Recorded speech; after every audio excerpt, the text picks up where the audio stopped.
Hi, this is Rose from Turtle Rock, and I'm really excited to share with you today a mission from Act 1 called The Dark Before the Dawn.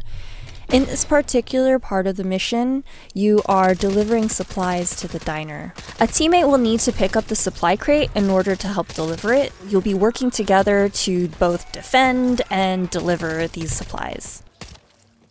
As you enter the alleyway, it's a good idea to help keep an eye and an ear out for potential hazards that can cause hordes, like the snitch that Mom just alerted.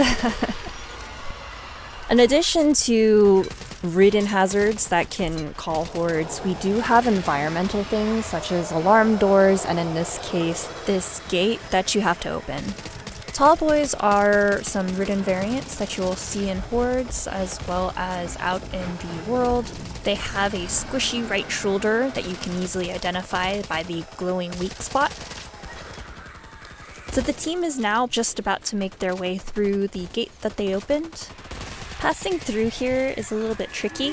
It's so narrow that it's really difficult to see any of the ridden variants that are around the corner, like that wretch that you saw.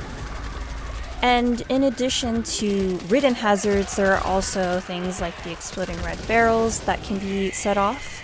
You can use the environment to your advantage so that if you don't have any Molotovs or frags, you can use red barrels or exploding cars to help defend against hordes.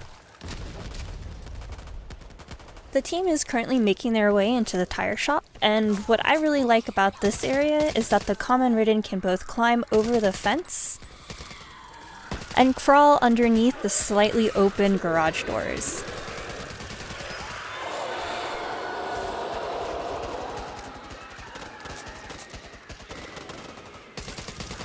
Evangelo just put down his supply crate so that he can actually help defend against the horde that is coming through. To put the supply crate down, you just have to swap to your weapon.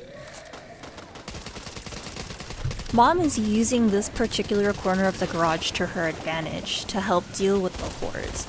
So this garage has two entry points, which you can see on those two corners, and by defending those 2 points, you are able to more easily survive the oncoming horde.